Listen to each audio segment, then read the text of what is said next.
안녕하세요. 새해를 바쁘게 보내고 있는 50대 여자입니다. 제게는 아주 특별한 인연이 있는데요. 바로 그 인연으로 인해서 저희 가족에게 생긴 아주 충격적인 사건을 여러분에게 소개하고자 이렇게 사연을 보내게 됐습니다. 그 인연은 제가 25살, 지금의 남편을 만나면서 시작이 됐죠. 저희 사촌 언니가 남편과 같은 회사에서 근무 중이었는데 언니는 정말 괜찮은 남자인데 본인은 연하가 취향이 아니라고 소개시켜준 사람이었죠. 그렇게 만난 남편은 고작 연하란 이유로 남자로 안 본 사촌 언니가 막대한 손해를 본 게 아닌가 싶을 정도로 정말 괜찮은 사람이었어요. 웃는 게 참 매력적이었고 매너도 좋았고요. 무엇보다 남편에게 끌렸던 점은 사람이 참 세심하게 챙기더라고요. 함께 식사를 할 때는 제가 잘 먹는 음식은 꼭 기억을 했고 같이 식사를 할 때 돈가스나 스테이크처럼 직접 칼로 썰어야 하는 음식을 먹으면 먼저 다 썰어서 앞에 놔주고 옷에 뭐가 묻으면 제깍제깍 닦아주더라고요. 그게 너무 자연스럽고 몸에 배인 배려 같아서 대충 감이 와서 물었죠. 지훈 씨, 혹시 동생 있어요? 네? 아, 티났어요? 맞아요. 사실 고향에 9살 차이 나는 동생이 있어요. 올해 중3인데 저도 모르게 혜민 씨를 제 동생 대하듯 했나 봐요. 남편은 동생 이야기를 제게 트자마자 이런저런 이야기를 해주는데 나이 차이가 많이 나는 동생을 많이 아끼는 게 눈에 보이더라고요. 말로는 사춘기가 늦게 와서 말을 안 듣는다라고 하지만 근데 평소에는 진짜 착해요, 애가. 공부도 잘하고 저번 기말고사에서 반에서 3등 안에 들었더라고요. 라고 말하며 자랑 아닌 자랑을 하더라고요. 그리고 남편이 그렇게 동생을 예뻐한 이유를 저도 상견례 자리에서 실감할 수 있었어요. 상견례 자리에서 처음 본 시동생은 상견례 날이 일요일이었음에도 교복을 잘 갖춰 입고 왔더라고요. 그게 좀 의아해서 물으니까 남편이 장난스럽게 웃으면서 이렇게 말하는 게 아니겠어요? 지성이 제가 혜민 씨한테 잘 보인다고 교복까지 입고 온 거야. 처음 형순이 만나는데 그냥 후드티에 청바지 입고 만날 수 없다고 아침부터 지 교복 셔츠 각 맞춰서 다려서 입었대. 아이, 좀 형. 형의 장난스러운 폭로에 얼굴이 빨개져서 썽을 내는 한참이나 어린 시동생이 어찌나 귀엽던지. 저는 평생 외동으로 좀 외롭게 지내온 터라 그런 형제애가 부럽더라고요. 교복을 갖춰 입은 비밀이 탄로난 시동생은 그 후 식사 자리 내내 저를 쳐다도 못 보더군요. 시아버지께서 지방에서 중학교 교사로 일하시던 터라 남편에게 듣기로는 굉장히 엄격하셨다고 해요. 그래서 남편도 시동생도 뭔가 각 잡혀 보일 정도로 예의가 있었지만 시동생은 그런 시아버지 아래서 자랐다고 해도 그냥 타고난 성격적으로 숫기가 좀 없어 보였어요. 저와 남편이 서울에 살고 시댁은 지방인 만큼 시동생은 거의 명절에만 볼 수 있었는데요. 그렇게 명절에 시동생을 만날 때마다 쿠폰을 모으는 것처럼 소소하게 저를 재밌게 하는 게 있었어요. 바로 낯가리고 숫기 없는 시동생이 점점 저한테 마음을 여는 과정을 지켜보는 거였죠. 처음에는 정말 눈도 잘 안 마주치고 제대로 된 대화도 못 나눴는데 저는 어른으로서 제가 먼저 천천히 다가가야겠다고 생각을 했고 시동생의 생일이면 문화상품권 몇 장을 남편을 통해서 보내주거나 아니면 남편에게서 지성이가 고등학교 들어가서 키가 10cm 컸다더라 라는 말을 들으면 운동화 같은 걸 새로 사서 시댁으로 보내주곤 했습니다. 애들한테는 선물 공세가 잘 먹히니까요. 그랬더니 슬슬 제게 마음을 열더라고요. 제 옆에 먼저 와 앉아서 말을 걸기도 했어요. 한 번은 제가 임신을 했을 때 시어머니께서 저희 집에 놀러 오시면서 한라봉 한 상자를 들고 오셨는데 시어머니가 지성이가 임신하면 신게 당긴다면서 너희 집에 가면서 꼭 사가라고 지 용돈까지 털어서 주더라 라고 하시는 거 있죠? 무슨 경계심 많은 길고양이한테 먹이를 주면서 천천히 다가가는 그런 기분도 들었습니다. 그렇게 결혼 후 시간이 지나 눈도 못 마주치던 시동생이 저와 눈 마주치고 10분 이상 대화를 할 정도로 가까워지고 남편과 저 사이에는 남편의 눈썹을 닮고 제 코를 닮은 아들이 태어났어요. 그리고 어느덧 처음 만났을 때는 중학생이었던 시동생이 고등학교를 졸업하고 대학교에 들어갈 나이가 됐습니다. 시동생의 졸업식 날 저도 남편도 남편의 고향으로 갔죠. 졸업식 후에 시동생이 평소 좋아하던 초밥집에서 시동생이 서울에 있는 명문대 합격한 걸 축하했고 한창 대학 이야기를 하고 있는데 남편이 시아버지께 시동생 자취 문제는 어떻게 하실 거냐고 물었어요. 시아버지께서는 담담하게 대답하셨죠. 안 그래도 다음 주에 지성이 학교 근처에 있는 고시원 돌고 오기로 했다. 찾아보니까 많더라고. 새로 올린 건물도 좀 되고 시설이 어디가 좋은지 봐야지. 그 말을 듣는데 정말 고시원이 최선일까 싶더라고요. 시댁 형편을 모르는 건 아니지만 그래도 4년 내내 다닐 학교를 화장실도 부엌도 수십 명의 모르는 사람들과 공용으로 써야 하는 고시원이라니. 그 손바닥만한 방에서 시동생이 지내는 모습을 상상하니 속이 갑갑해졌습니다. 하지만 남편도 시부모님도 시동생도 당장 서울의 원룸이라도 얻을 형편이 안 되니까 어쩔 수 없다는 듯 받아들이는 것 같았네요. 그날은 남편과 시댁에서 자고 가기로 했는데 시댁에 가는 동안 깊이 생각을 했죠. 그리고 저녁에 씻고 남편에게 말했어요. 시동생을 고시원이 아닌 우리 집에서 함께 지내게 하자고요. 그 당시 저희는 방 3개짜리 빌라에서 살았는데 동네가 시동생이 가기로 한 대학과 멀지도 않았거든요. 그리고 다음날 집으로 돌아가기 전 시부모님께 이야기를 꺼냈어요. 당연히 두 분 다 난색을 표하셨죠. 그렇게까지 안 해도 된다고, 요새 고시원 시설만 좋은 곳 찾으면 괜찮다고, 화장실도 방에 딸린 곳 많다고 하시면서요. 특히나 시아버지께서 저희에게 그런 폐를 끼칠 수 없다고 손까지 들어 흔들어 보이셨어요. 저는 그런 시아버지께 고개를 흔들며 말했죠. 그래도 어디 집만 하겠어요? 좋은 학교 갔는데 괜히 사는 환경 때문에 사람이 우울해질 수도 있고 학업 성취도도 떨어질 수 있잖아요. 저도 삼시세끼 매일 챙겨준다고 장담은 못해도 고시원에서 지내는 것보다는 훨씬 나을 거예요. 저희는 도련님만 좋다고 하면 당장 내일 들어와도 괜찮은데 도련님은 어때요? 시동생도 가족들 앞에서 괜찮은 척했지만 내심 고시원에 가는 게 썩 달갑진 않았는지 며칠 고민 끝에 저희 집으로 들어와 대학교를 다니기로 결정을 했습니다. 시동생이 짐을 다 옮기기 전 남편과 저는 비어있던 방을 정리해서 시동생이 쓸 가구도 들여놨어요. 시동생이 최대한 이곳을 잠시 머무는 곳이 아니라 집으로 생각해서 괜히 본인을 객식구라고 느끼질 않길 바랬습니다. 하지만 쉬운 일은 아니었어요. 제가 보기에도 시동생이 조금이라도 집안일에 도움이 되고 보답을 하려는 게 보였거든요. 학교를 다니면서 과외 아르바이트를 틈틈이 했는데 처음에는 월급을 받아서 생활비를 내려고 하는 거예요. 남편이 정말 화를 냈죠. 아무리 그래도 형이 너한테 이런 돈까지 받을 정도로 능력이 없지 않다고. 너는 어렵게 들어간 학교에서 잘 놀고 성적도 유지하는 게 할 일이라고 말이죠. 근데 그 후로는 생활비를 저나 남편이 안 받을 걸 아니까 이제 직접 음식 재료나 생활용품을 장봐오는 게 아니겠어요? 그 모습을 본 남편은 그래야 본인 마음이 편해서 그런가 보다 하고 그냥 하고 싶은 대로 하게 내버려 두자고 했죠. 또 한 달에 한 번은 저희 아들과 날짜를 정해서 손잡고 동네 큰 문방구에 가서 장난감을 하나씩 사주곤 했어요. 그건 단순히 조카에게 장난감을 사주는 것뿐만이 아니라 은밀한 계약의 일종이었는데요. 저희 애가 어렸을 때부터 양치하는 습관이 정말 안 들었었어요. 그래서 저도 남편도 자기 전에 칫솔을 들고 아들 입을 열기 위해 한판 전쟁을 치러야 했습니다. 그때 시동생이 제안을 한 거예요. 한 달 동안 매일 빠짐없이 양치를 하면 삼촌이 문구점에 가서 승우가 원하는 거 뭐든 사준다고 말이죠.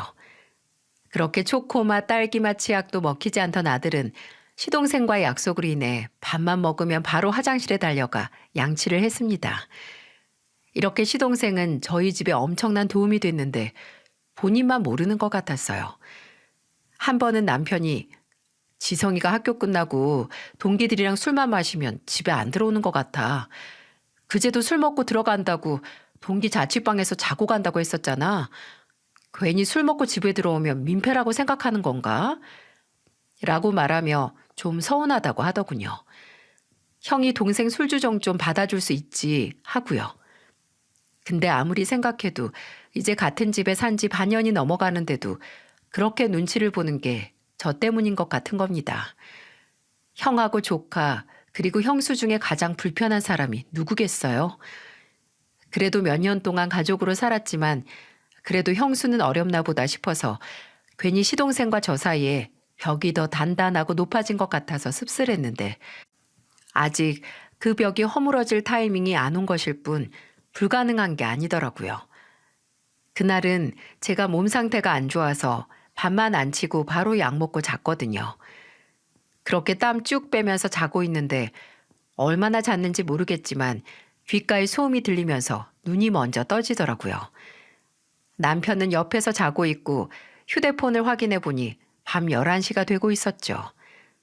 근데 살짝 열린 방문 틈으로 진짜 미세한 빛이 들어오고 뭔가 떨그럭거리고 물소리도 살짝 들리는 게 아니겠어요?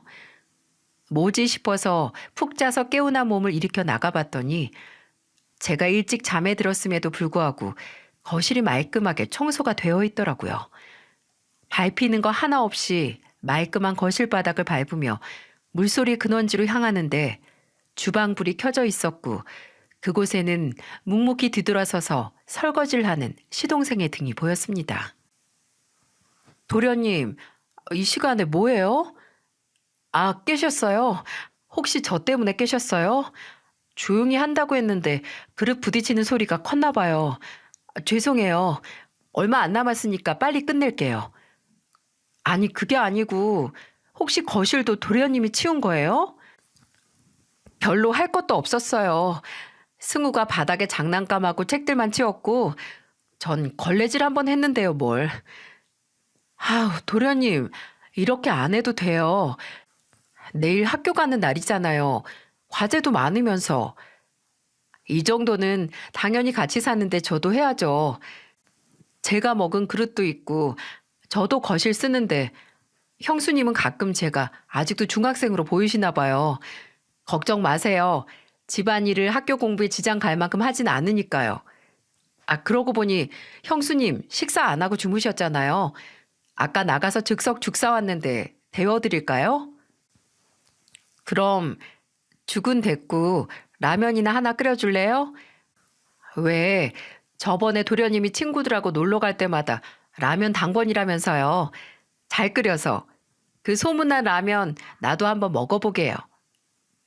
순간 내 쪽에서 시동생을 어린애 취급하고 선을 그었나 싶은 생각에 충동적으로 라면을 끓여달라고 했어요. 시동생은 알겠다고 하면서 바로 라면 끓일 준비를 하더라고요. 근데 확실히 제대로 맛을 내는 법을 아는 것 같았습니다. 대파랑 다진 마늘 볶던 기름에 물을 붓고 콩나물에 청경채, 매운 고추 넣고 확 끓인 라면은 일단 냄새부터 소주를 부르더군요. 그래서 시동생이 라면을 다 끓이고 식탁에 내올 때 저는 냉장고에서 소주 한 병을 꺼내왔죠. 형수님, 아직 몸도 안 좋으신데. 괜찮아요. 아까 땀 쫙 빼고 푹 자니까 한결 개운해졌어요. 도련님이 끓인 라면이랑 소주 한 병 딱 마시면 더 개운해질 것 같아요. 도련님도 같이 한잔 할래요? 그러고 보니까 도련님 주민등록증 나온 지가 언젠데 같이 술 마셔본 적이 없는 것 같네요. 제 말에 시동생은 잠시 생각하는 것 같더니 안 빼고 싱크대 쪽에서 소주잔 2개를 들고 나오더군요. 그렇게 처음으로 시동생과 대작을 하기 시작했어요. 칼칼하고 시원한 국물보다 제 속을 개운하게 만든 안주는 바로 시동생과 술김에 털어놓게 된 그동안 나누지 못한 대화였죠. 도련님은 졸업하고 세운 계획 따로 있어요? 아직 군대도 안 갔는데 내가 너무 앞서갔나? 저요? 저는, 개인 사업하고 싶어요. 사업이요? 무슨 구상이라도 있어요? 아니요. 그런 건 아닌데, 그냥 사업을 하고 싶다는 것만 구상했죠. 그냥 나중에 돈 벌면 우리 가족들 다 제가 버는 돈으로 평생 걱정 없이 살 수 있게 돈 벌고 싶다는 게 제 꿈이었는데, 그렇게 막연하게 생각하니까 사업이 하고 싶더라고요. 뭐 사자 들어간 전문직도 있지만 의사하기엔 제가 피를 못 보고 변호사하기엔 말주변이 그렇게 좋은 것도 아니고 그냥 막연한 생각이에요. 막연한. 진짜 꿈은 나중에 정말 돈 많이 벌면 넓은 땅 사서 거기 3층짜리 주택 지어서 저랑 형이랑 부모님이랑 다 같이 사는 거예요. 물론 형수님한테는 제일 좋은 방 드릴게요. 나 좀 봐. 저 정말 형수님이 편해졌나 봐요. 이런 뻘소리도 하고. 근데 되게 기분 좋아요. 사실 전 늘 형보다 누나가 갖고 싶었거든요. 형한테는 비밀이에요. 그 양반 보기보다 잘 삐져요. 맞아요. 진짜 잘 삐지죠? 아휴, 손 많이 가게. 그래요. 이건 우리 둘만의 비밀로 해요. 결혼하고 거의 5년 만에 시동생과 진정한 가족이 된 기분이었어요. 그 후로는 서로 스스럼 없이 고민도 털어놓고 대화도 할 수 있는 그런 사이가 됐어요. 제가 남편과 싸우면 제일 먼저 고민 상담을 하는 사람이 시동생이 됐고, 시동생이 처음 여자친구가 생겼을 때 연애 코치가 바로 저였죠. 그렇게 시동생이 군대에 다녀온 뒤 대학교도 졸업하고 나서 무사히 경험과 커리어를 위해 대기업에 입사를 할 수 있었는데요. 시동생은 처음 받은 월급을 모두 가족을 위해 썼습니다. 월급의 거의 절반이 되는 돈은 고향에 계신 시부모님에게 보냈고 남편에게는 현금 20만 원이 든 새 지갑을 그리고 제겐 향수와 함께 화장품 세트를 선물했죠. 아들은 그 당시 새로 출시된 게임기를 받았고요. 이렇게 시동생은 받은 것의 배로 마음을 갚는 사람이었어요. 본인의 성공을 절대로 오로지 본인의 노력 덕분이라고 생각하지 않고 저나 다른 가족들의 도움이 없었다면 불가능했을 거라는 걸 늘 상기시켜줬죠. 그리고 이건 시동생이 대기업에 다니다가 몇 년 후 사업을 시작했을 때도 마찬가지였어요. 시동생은 회사에서 경험을 충분히 쌓고 퇴사 후에 대학 선배와 함께 사업을 시작했는데요. 처음에는 정말 바닥부터 시작했어요. 그 선배가 사는 오피스텔을 사무실로 삼아서 그곳에서 몇 달 동안 먹고 자서 저희도 시동생의 얼굴을 보지 못한 날이 더 많았습니다. 정말 일상도 다 버리고 일만 했던 것 같네요. 그리고 다행히 그 노고는 끝내 엄청난 결실을 맺고 말았죠. 처음에는 단 둘이서 시작한 사업이 나중에는 3명, 4명까지 늘더니 이내 번듯하진 않아도 직과는 분리된 사무실을 얻고 어느새 직업 수가 10명을 넘기더라고요. 시동생은 사무실 이전 때문에 저희 집을 떠나 자취를 시작했고 저희도 시동생의 초대에 사무실에 가봤었어요. 시동생이 처음 제게 꿈에 대해 말할 때 막연하다라고 말했던 게 이제는 번듯한 사무실에 직원들을 10대 명 둔 현실로 실현된 걸 보니 저까지 현실 감각이 안 들더라고요. 아직도 이게 꿈인지 현실인지 생각을 하게 할 정도로 시동생의 사업은 엄청난 대박을 치게 됐어요. 어느 정도냐면요. 저희 아들이 중학생이었을 무렵 이사를 가야 했거든요. 그래서 여기저기 발품 팔아서 이사 갈 집을 찾고 있었는데 그때 시동생이 남편에게 이사 갈 때 보태라며 2억을 줬죠. 2천이 아니고 2억이요. 저나 남편은 놀라서 됐다고 네가 왜 그 돈을 주냐고 거절을 했습니다. 근데 시동생은 오히려 본인이 정색을 하며 그러더라고요. 형, 이 정도도 나한테 도움 안 받으면 나 정말 무시하는 거야. 나 예전에 교복 입고 게임하던 어린애 아니야. 나 가족한테 이 정도 돈 줄 수 있을 만큼 성공했고 그리고 그 성공이 누구 덕인지 잘 알 정도의 머리는 있어. 형은 그때 형이랑 형수님이 나한테 같이 살자고 안 했으면 내가 이 정도의 돈 벌었을지 장담할 수 있어? 내가 받은 거 갚는 것뿐이야. 그리고 앞으로도 갚을 거고. 그러니까 내 은인 같은 형수님 모시고 조금 더 넓고 좋은 집으로 이사 가서 승우하고 같이 살아. 승우 이제 고등학교 가면 동네도 얼마나 중요한데. 그 말을 듣고도 차마 돈을 안 받을 수 없더라고요. 그 돈은 고마움의 표시이기도 했지만 아마 시동생이 가족 구성원으로서 저희에게 보인 자존심이기도 했을 겁니다. 그렇게 시동생의 도움으로 저희는 살기 좋은 지역의 아파트를 대출을 껴서 매매할 수 있었어요. 그리고 시동생은 정말 저희에게 2억이란 거금을 턱 내놓고도 전혀 문제가 없을 정도로 승승장구했죠. 성격, 능력, 뭐든 빠지지 않고 완벽했지만 굳이 따지면 40이 넘어서까지 혼자였던 점이었을까요? 원래 20대 후반부터 30을 통째로 본인 회사에 투자했기에 누굴 만날 시간이 없긴 했지만 그래도 시동생이 결혼 생각이 아예 없는 사람은 또 아니었거든요. 언제나 빨리 형처럼 좋은 가정을 꾸리고 싶다고 하고 더 나이 들기 전에 장가가서 아들, 딸 2명은 낳고 싶다고 하기도 했고 농담으로 저나 남편에게 사람 좀 소개시켜 달라고 하기도 했고요. 그렇다고 일을 제외하고 사적으로 밖에 돌아다니면서 사람을 만나는 성격도 아니었네요. 주말마다 저희 집에 놀러와 저녁을 함께 먹거나 아니면 시동생이 본인 집으로 초대해 이런저런 요리를 해서 대접했는데 그럴 때마다 제가 진담 반 농담 반으로 도련님, 언제까지 나한테 도련님 소리 들을래요? 쉰 되기 전에는 서방님 칭호 얻어야 하는 거 아니에요? 주말까지 형하고 노니까 팔자에 여자가 있어도 생길 틈이 없죠. 나가서 또래랑 좀 만나요. 라고 했어요. 그럼 시동생은 박장대소를 하면서 그러게 말입니다, 형수님. 이러다가 할아버지 돼도 도련님 소리 듣겠어요. 저보다 승우가 먼저 장가가는 건 아닌지 몰라요? 라고 했죠. 다행히 시동생은 저희 아들보다는 일찍 결혼을 했습니다. 근데 진짜 다행이었는지가 문제죠. 시동생이 40 초반에 결혼할 여자라고 저에게 소개한 여자는 160cm 후반의 키에 늘씬한 몸매, 웃는 모습이 너무 싱그럽고 예쁜 사람이었어요. 왜 그 사람이 웃으면 나도 모르게 따라 웃는 미소를 갖고 있는 사람 있잖아요.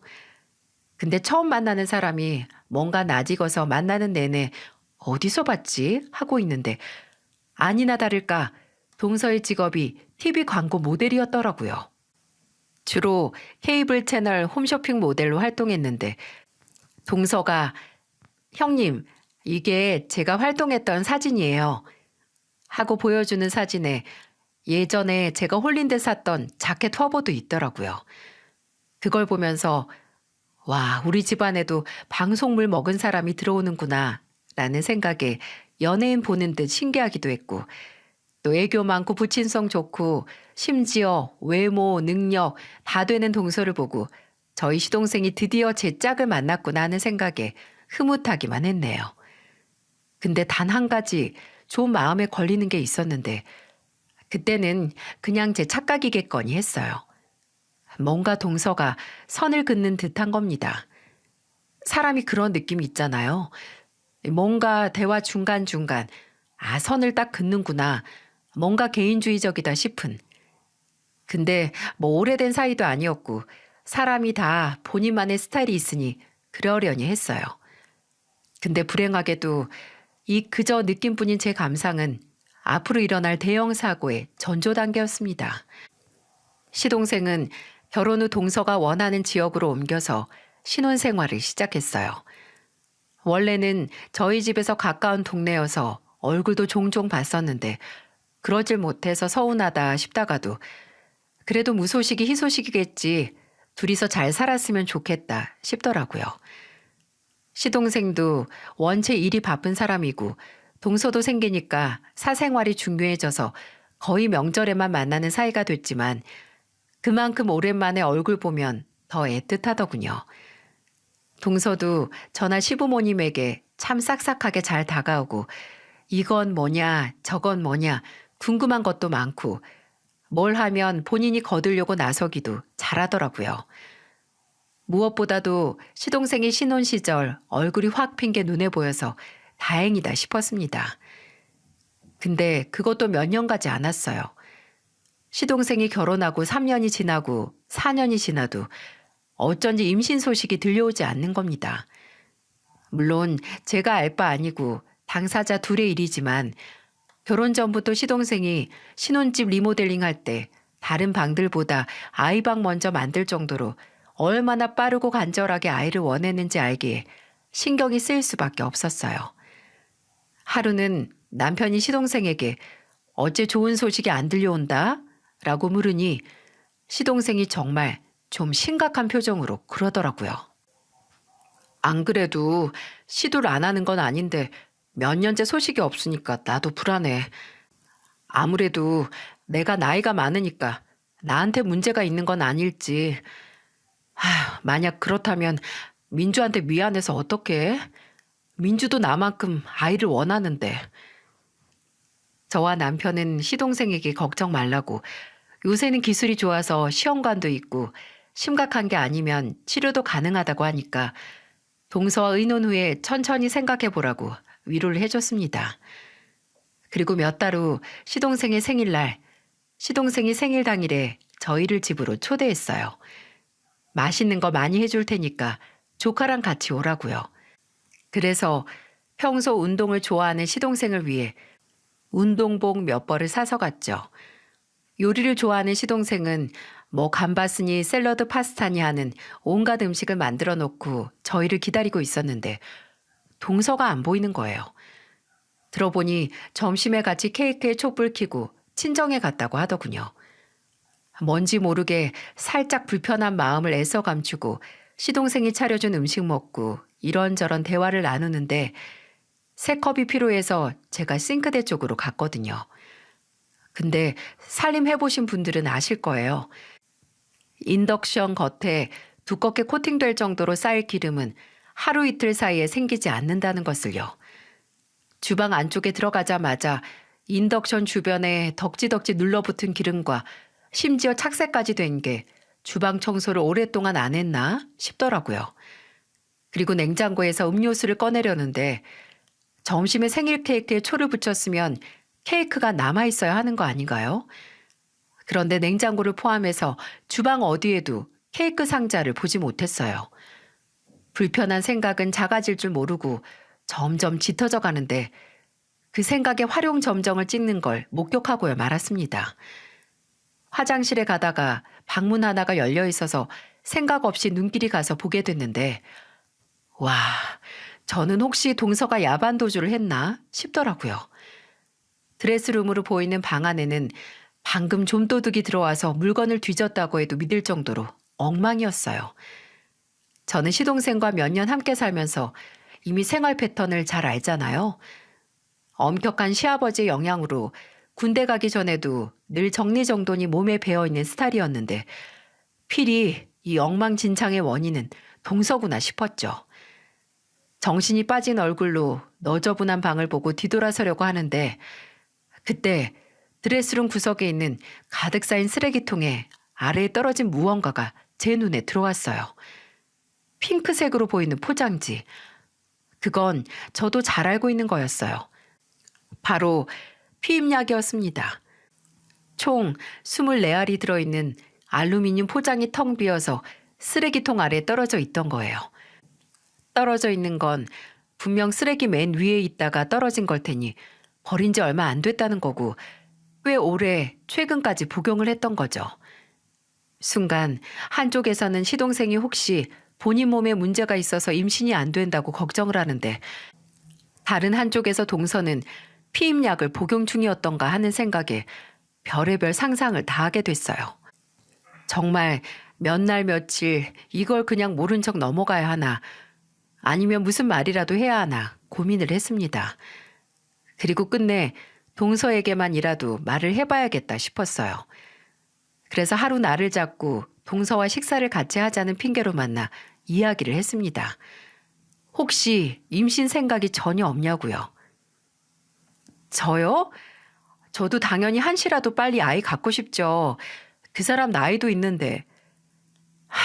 동서, 내가 본 게 있고 또 걱정이 돼서 그러니까 기분 나쁘게 듣지 않았으면 좋겠어.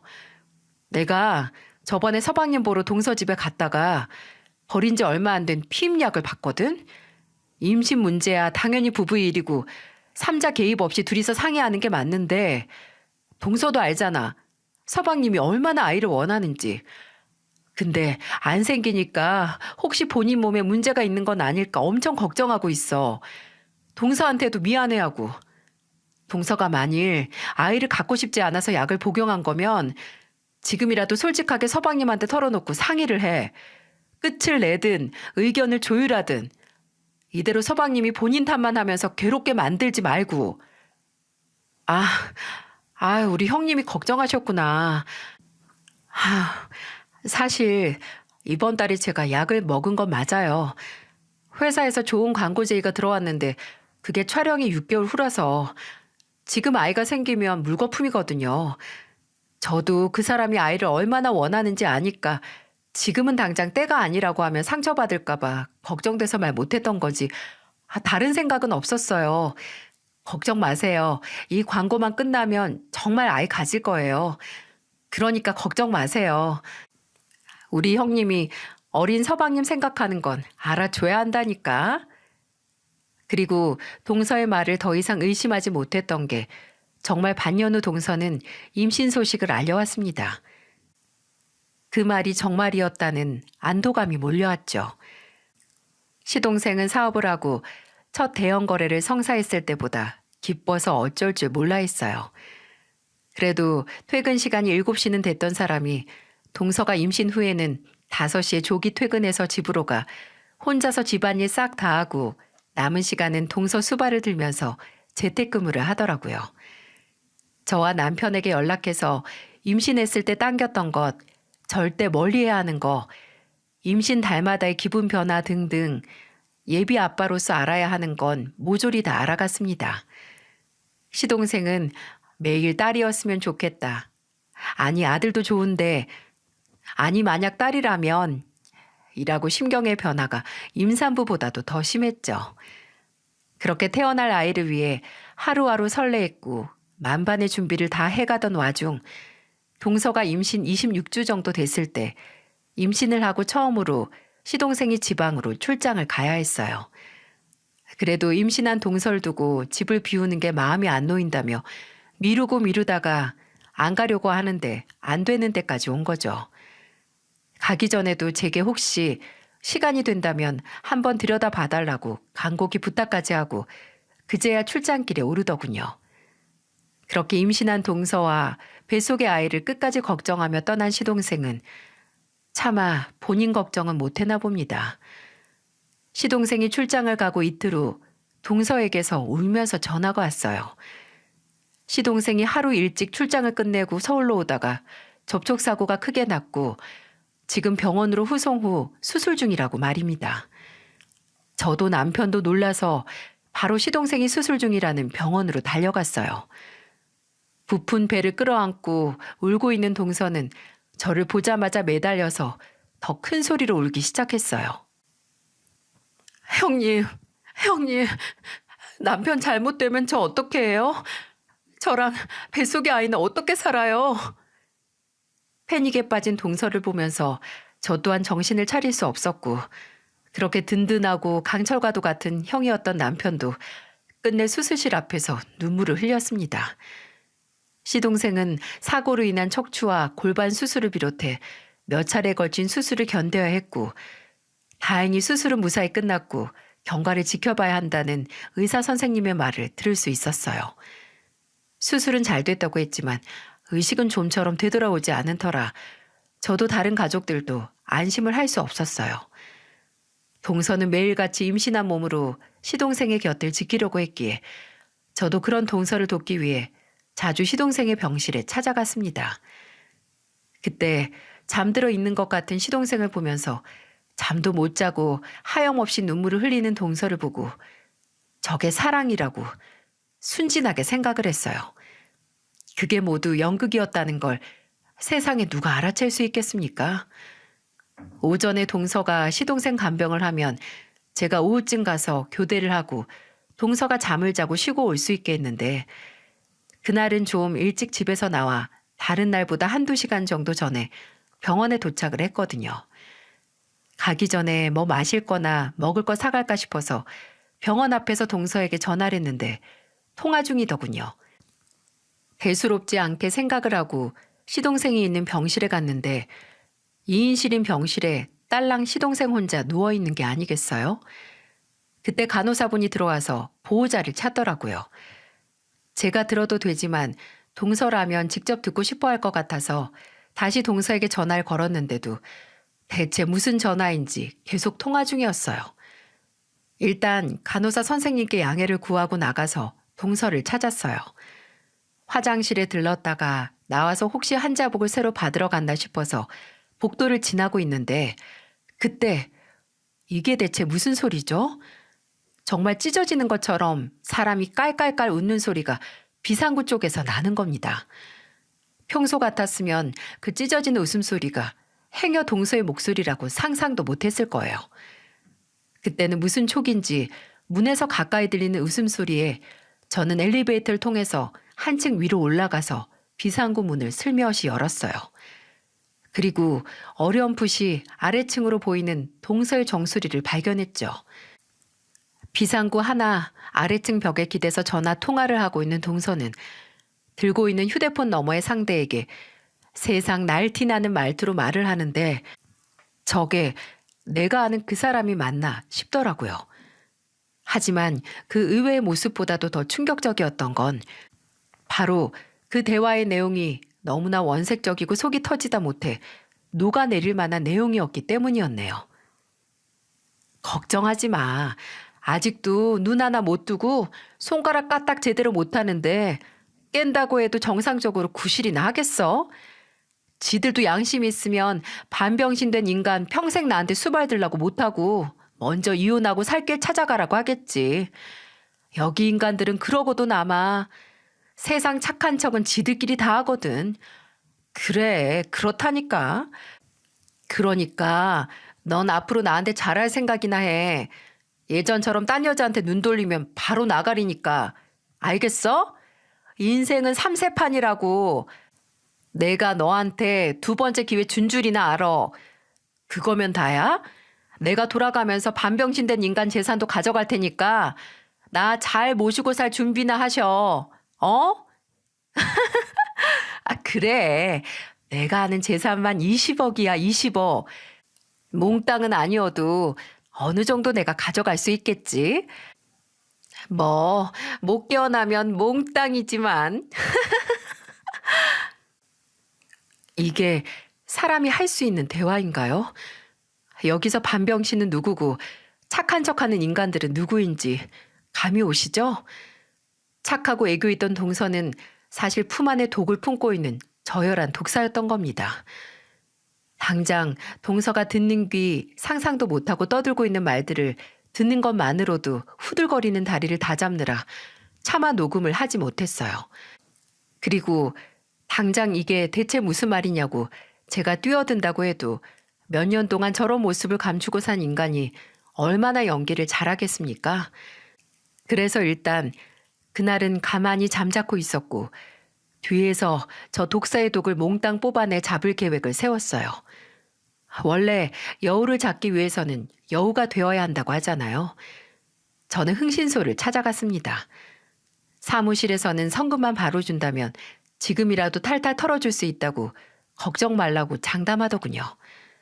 저는 바로 현금으로 성금을 치렀고 그렇게 2주 뒤에 흥신소 직원은 저희한테 정말 잘 찾아오신 거예요. 라고 하면서 2주 동안 본인들이 쓸어모은 증거들을 제게 보여줬죠. 이건 둘이서 손잡고 가다가 주차장에서 같은 차 타고 나오는 사진이랑 동영상, 그리고 이건 같은 아파트 들어가는 거. 이 아파트가 이 남자가 사는 아파트인데 혹시 동서란 사람이 이전에 사실혼 관계 남자가 있다는 건 의뢰인분이나 가족분들은 알고 계셨어요? 같이 거의 10년을 동거하면서 살았던데요. 혼인신고한 자료는 안 남았어도 사실로는 확실해요. 거기 있는 건물 관리자 한 명이랑 청소하는 여사님은 아직도 이 여자를 기억하고 있더라고요. 몇 년 동안 안 보여서 1202호 남자랑 이혼했나 했는데 한 2년 정도 전에 다시 보인다고 별거 하다가 합친 것 같다고요. 제정신이라면 아마 그 당시 제가 듣고 본 증거들을 믿지 못했을 거예요. 저도 머리가 어지러질 정도의 정보들을 제 스스로 받아들이기까지 엄청난 노력을 해야 했으니까요. 하지만 제가 몇 번 눈을 깜빡거리고 고개를 저어도 증거는 달라지지 않았습니다. 저는 그날 바로 제가 받아온 증거들을 남편에게 보여줬어요. 남편은 저보다도 더 받아들이기 힘들어했어요. 이럴 수가 없다고, 당장 사고도 감당하기 힘든데 내 동생한테 이런 일이 일어날 수 없다고 말입니다. 저는 반년도 훨씬 전에 제가 피임약을 발견했을 당시 이야기를 했고, 동서가 바람을 피우느라 임신을 늦췄을 것 같다라고 말하니 남편은 그때부터 점점 사실을 받아들이기 시작하더라고요. 마음 같아선 당장 시동생 곁에서 세상 열려인 척 희생하는 척하는 동서를 끌어내서 아작을 내놓고 싶었지만, 혹시 그 전에 눈치채고 그 바람 피운다는 남자와 야반도주라도 할까 싶어서 일단 토끼를 토끼굴로 모으는 것 마냥 저희 부부의 덫으로 부르기로 했습니다. 남편이 동서에게 전화를 걸어 요새 동생 보느라 많이 힘들지 않냐고, 안 그래도 몸 관리 잘하고 안정 취해야 하는데 내일 집에 오면 재수 씨가 좋아하는 해물찜이랑 간장새우랑 해서 밥을 같이 먹자고 초대를 했죠. 동서는 그저 그 착한 척하는 인간들이 또 착한 척한다고 생각했는지 바로 걸려들더군요. 그래서 병원에는 급하게 구한 간병인을 보내놓고 셋이서 이 중 한 명에게 마지막이 될지도 모르는 만찬을 했습니다. 동서가 저희 집에 오고 한동안은 그 독사가 마음껏 처먹는 꼴을 지켜봤습니다. 그래도 임산부인데 배도 안 채우고 작기 미안하잖아요. 어느 정도 다 먹어갈 때쯤 남편이 먼저 넌지시 말을 꺼냈어요. 재수 씨, 요새 많이 힘들죠? 몸도 무거운데 아픈 사람 간병하느라. 그냥 평범한 사람도 몸이나 정신적으로 어려운 일인데 정말 고생이 많아요.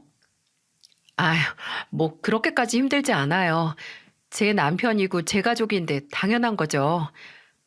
그래도 참 가족이어도 대가 없이 이렇게 순수한 마음으로 봉사할 수 있는 게 어렵잖아요. 아니지, 재수 씨 같은 경우에는 20억이나 보장받으니까 당연한 건가? 네? 20억이요? 무슨 20억이요? 반병신 어차피 깨어나도 반병신일 테니 재산의 일부분은 본인 거고, 운 좋아서 못 깨어나면 몽땅 본인 거라고 좋아서 떠들었다며? 왜 시침이야? 남편은 침착하게 말하자는 저와의 약속도 있고 화를 참지 못해 폭발하고 말았어요. 그리고 바로 동서에게 증거 자료를 던졌어요. 동서는 여기저기 그 사실혼이었다는 남자와 본인이 여기저기서 찍힌 사진을 떨리는 눈동자로 살피더니 급하게 변명을 하기 시작했어요. 이게 사실은 형님이랑 아주버님께서 이거 보고 무슨 생각하실지 아는데 사실은요. 동서, 괜한 변명하지 말고 사실이나 말해. 우리도 어느 정도 다 알고 지금 동서 부른 거니까 헛수고할 생각하지 말고. 일단 그 언제 태어나도 안 이상할 정도로 큰 뱃속의 아이 누구 아이야? 정말 우리 서방님 애야? 아니면 같이 10년은 살았다는 이 남자애야? 형님, 아무리 그래도 그렇지 어떻게 그런 걸 물으세요? 이 아이는 제 남편애 맞아요. 진짜 누굴 머저리 취급하는 거야? 동서 말처럼 우리가 착한 척할진 몰라도 머리가 동서처럼 비어있는 건 아니거든? 그렇게 약 먹어서 서방님의 임신 안 하려고 했던 사람이 왜 갑자기 애 생겼다고 했겠어? 10년 동안 동거하면서 정든 남자 애 생긴 거라서 못 지운 거 아니야? 아니라니까요. 그리고 막말로 지금 당사자인 남편은 병원에 누워서 정신도 못 차리고 있는데 왜 형님이랑 아주버님이 난리세요? 진짜 오지랖이 태평양이네요. 제가 바람을 피웠든 이 애가 누구 애든 그건 저랑 남편이 알아서 할 일이죠. 이렇게 제3자가 끼어들어서 사람 죽일 듯이 닥달할 게 아니라. 그 순간 이건 우리 일이라는 말이 어찌나 화가 나는지 저는 동서가 임신했다는 사실도 있고 저도 모르게 뺨을 올려붙였습니다. 근데 그때 뺨을 맞은 충격 때문인지 한꺼풀 덮여있던 동서의 두꺼운 낯짝이 벗겨진 것 같았어요. 동서는 악을 쓰면서 제게 휴대폰을 들어보이면서 말했죠. 이게 어디서 손을 들어? 나 모델이야, 이 추녀야. 넌 낯짝이 두들겨 맞든 아니면 피장파장 다를 게 없는지 모르지만 나는 이게 내 밥벌이고 내 자산이란 말이야. 근데 감히 그 재산에 손을 대? 그래, 어디 한번 그 대가 치러봐라. 너 내가 가만 안 둬. 경찰에 확 고소할 테니까. 고소해라, 고소해. 당장 간통죄만 폐지 안 됐으면 콩밥 먹었을 인간이 뭘 잘했다고 큰 소리야? 그리고 네 재산? 그거 어차피 시간만 지나면 똥값 될 거다. 특히나 너같이 인성이 썩어 빠진 애는 그 썩은 인성에서 나는 악취가 밖으로 나와서 밖에 껍데기도 오염시킬 테니까 어디 서방님하고 이혼하고 혼자서 썩은 껍데기 두르고 잘 살아봐라. 그 썩어 빠진 껍데기 덕분에 저는 처음으로 경찰 조사를 받았네요. 참 새로운 경험은 동서라는 인간 때문에 다 해봤습니다. 동서는 눈에 보이는 증거에도 끝까지 시동생이 사고가 난 후에 잠깐 예전 남자를 만난 것뿐 아무 사이도 아니고 뱃속의 아이도 시동생의 아이라고 했지만 그럼 혈액 검사를 통해 유전자 검사를 하자는 저와 남편의 의견은 반색을 하면서 못하겠다고 하더군요. 본인의 무고함을 증명할 수 있는 방법을 거부하다니 죄가 없다면 과연 이랬을까요? 참으로 씁쓸하고 슬펐던 건 그 사건 후 시동생이 깨어났을 때 시동생에게 이 사실을 알리니 시동생이 크게 놀라지 않았다는 겁니다.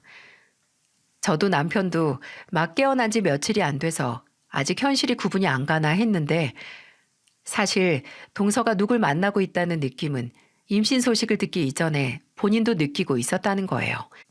근데 곧바로 동서가 임신 소식을 알려왔고 시동생은 그 임신이 어쩌면 이런 의구심을 잠재우고 다시 새 출발을 할 기회가 아닐까 싶었대요. 그래서 더 태어날 아이만을 생각하며 살았는데 이렇게 사고가 나서 죽었다 살아나서 듣는 소리가 아내가 외도를 했고 뱃속의 아이도 본인 아이가 아닐 가능성이 있다는 말이라니 본인이 너무 바보 같고 절망스럽다고 하더군요. 생사의 고비에서 살아난 시동생이 바로 이런 일을 겪어야 하는 게 안타깝고 화가 났어요. 물론 그 분노의 대상은 동서였고요. 동서는 거짓말 조금 보태서 출산을 위해 수술대 위에 눕기 직전까지 이 아이는 시동생의 아이라고 외쳤을 겁니다. 그 전까지 저와 남편의 감시와 만류에도 어떻게든 시동생이 있는 병원에 찾아와 당신 아이 맞다고 난동을 부려서 병원 경비에게 끌려서 쫓겨났었거든요. 시동생은 그 꼴을 보고 침착하게 그래도 바람을 피운 건 맞지 않냐고 아이가 태어나면 그때 이야기하자고 했었죠. 그리고 출산 당일 결과는 어땠을 것 같나요? 동서가 아무리 무고하다 외쳐도 시동생은 이혼 소송을 진행했기에 친자 검사를 할 수밖에 없었는데 아이는 당연히 시동생의 아이가 아니었어요. 10년 동거한 그 남자의 아이일 확률이 높아진 거죠. 이제와 생각해보면 동서도 태어난 아이 친아빠가 누구인지 도박을 한 건 아닌가 싶어요. 동시에 두 남자를 만나고 있었으니 본인도 헷갈릴만 하죠. 시동생은 병원에서 재활 치료를 받으면서 이혼 소송을 진행했고 다행히 동서가 외도를 했다는 명확하고 숨쉬는 증거가 있었기에 이혼은 복잡하지 않게 끝났습니다. 재판장에서 동서는 시동생에게 아이는 아이 아빠에게 맡길 테니까 제발 다시 생각해보라고 매달렸다고 해요. 근데 그걸 듣고 알겠다고 할 모질이가 얼마나 있을까요? 시동생은 가차없이 동서, 아니 그 동서였던 그 머저리를 거의 무일푼으로 집에서 쫓아냈죠. 이건 여담인데 나중에 흥신소에서 추가 정보를 구해와서 제게 연락을 해왔었어요. 제가 흥신소에 의뢰를 하면서 동서의 결혼식 사진을 보여준 적이 있었는데 직원의 조사에 따르면 그 사진 속 동서의 부모님이 동서의 진짜 부모님이 아니라는 겁니다. 무슨 말인고 하니 동서가 따로 구한 대역 아르바이트 배우였다는 거예요. 원래 친정도 저나 시동생에게 말했던 동네가 아니라 한참 떨어진 경기도 외곽 지역이었고 그곳에서 홀어머니가 혼자 사신다고 하네요. 몸이 불편하셔서 집 밖으로도 잘 못 나오신다고요. 진짜 허언증이 심한 사람은 그 거짓말을 본인이 진실인 것 마냥 찰떡같이 믿는 걸 넘어서 아예 그 거짓말로 꾸며진 세상을 본인이 만들어서 그곳에 산다는데 동서가 딱 그 꼴이 아닌가 싶습니다. 마음 같아서는 저와 가족 시동생도 동서였던 인간을 고소해서 지옥을 맛보게 해주고 싶지만 변호사는 위자료 소송 빼곤 마땅히 형사 고소할 건덕지는 없다고 했고 시동생은 재산 분할과 그 상대 남자에게 위자료 소송을 해서 돈을 받아내는 걸로 마무리를 지어야 했습니다.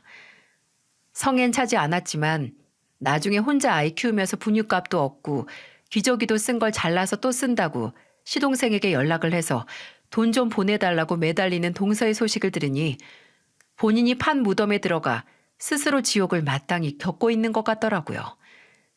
이혼 후 그 남자하고 사는 건 아닌가 했는데 홀어머니가 사시는 친정으로 갔다는 걸로 봐선 그건 아닌가 봐요. 아마 그 여자가 사고가 난 시동생에게서 어떻게 해서든 돈을 뜯어내 그 남자랑 재결합을 하려고 했는데 무일푼으로 쫓겨났으니 그 돈이 없는 걸 알고 그 남자도 여자를 버린 건 아닌가 싶네요. 그 여자는 시동생을 뜯어내려고 했고 그 남자는 역으로 그 여자에게서 돈을 뜯어내려고 했고 참으로 더러운 순환고리가 아닌가 싶습니다. 다행히 그 고리에서 벗어나 자유를 얻은 시동생은 지금도 남은 재활치료를 해내며 열심히 살고 있어요. 시동생은 이혼 후 제게 다시 도련님으로 불려야겠네요. 라고 쓰게 미소를 지으며 말했는데 그 미소가 너무 외로워 보여서 저는 도련님 소리 입에 잘 안 붙을 것 같은데 시부모님 안 계시면 그냥 나도 지성이라고 부를까요? 라고 장난스럽게 물었어요. 그랬더니 바람 빠지는 소리를 내면서 웃더니 좋다고 하더군요. 그래도 그 사건 후 시동생의 웃음소리를 들을 수 있어서 다행이라는 생각이 들었습니다. 시동생은 신혼집을 정리하고 다시 본인 회사와 저희 집 중간 지점에 있는 지역에 집을 얻어서 살고 있어요. 저도 남편도 이혼 직후에는 자주 찾아갔었는데 이제는 정말 걱정 말라는 시동생의 말을 듣고 한동안 그냥 전화 연락만 하고 했습니다. 그래도 저희가 걱정할까 봐 매번 오늘은 뭘 먹었는지 가족 단체 카톡방에 사진을 찍어서 올리고 이동 중이면 차가 막힌다, 커피를 마시면 커피 마신다 등등 인증 사진을 찍어서 보내고 있습니다.